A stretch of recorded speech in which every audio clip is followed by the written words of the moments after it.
name is Sandy. I'm a homeschooling mom to two boys. They're currently in 5th grade and 7th grade. And today I'm going to be talking about the Elections Lapbook unit that they sell from Homeschool in the Woods. We're about halfway done, and I thought I'd go over it really quick since it is a presidential election year. Okay guys, today I'm going to go over the Homeschool in the Woods Elections Lapbooking unit that they sell. We are about halfway done. We started it this summer, and I thought I would show you guys since the election's coming up really soon. First off, the lapbook contains all of these. A lot of different information is covered. So it's going to take me 11 days to finish everything. And we do 2 craft projects a day, and then we read a little bit from the enclosed booklets. This little booklet you print up yourself, and it's included. And I did one for each child. And you have to print it 2-sided and then put it together. It was kind of difficult. I just printed it regular and then I glued it together. You can kind of see some of the pages are glued. And you can tell my son got bored and he started to draw on it.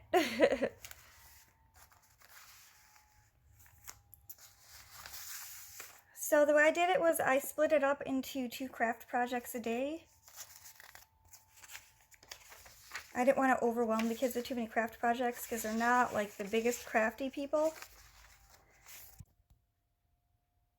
And each of these lessons took us about 20 minutes with the reading from the little booklet and the craft projects.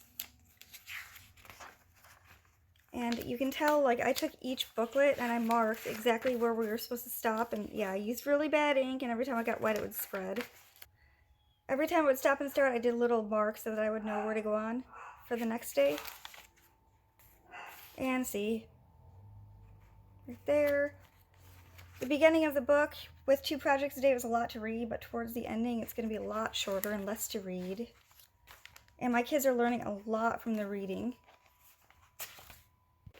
And of course, this little booklet has an MP3 that you can use to download and listen also. It's just someone reading it. I prefer to read it to my kids myself. And this is where I would store the project after we do it each day. I put 2 projects in here. And this way, we're not going to lose it as we're going. And for the lapbook itself, the instructions were really, really good. I didn't make it exactly like the instructions. I kind of did my own thing. But they're very detailed instructions.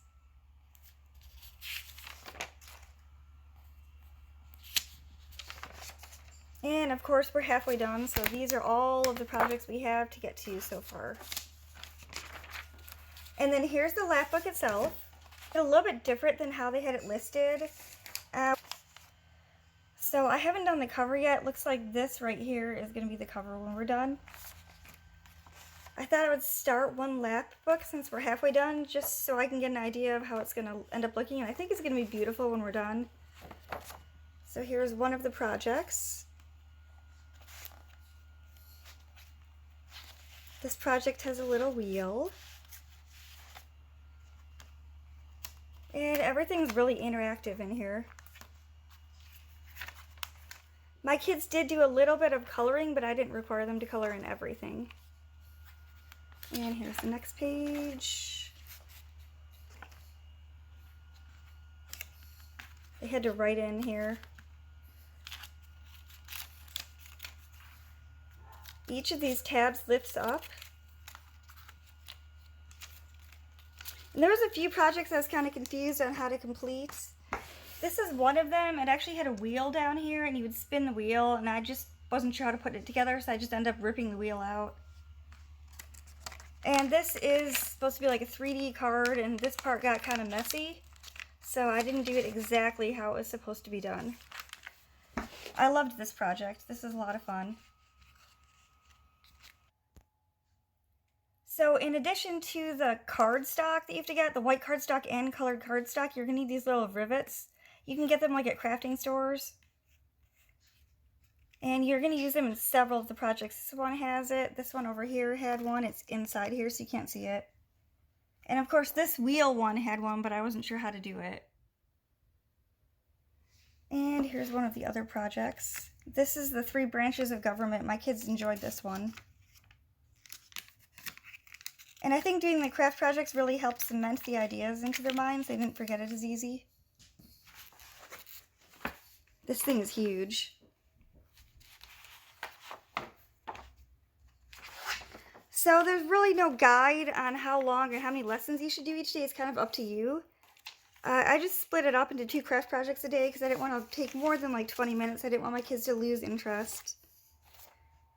And of course, going along with it, I'm using this book. We love this book. We're learning a lot from it. It's the All About History book of U.S. presidents. It's got a lot of information on each president, but not too much to overwhelm the kids. So my final thoughts on this Homeschool in the Woods is I think it would work really good for younger kids.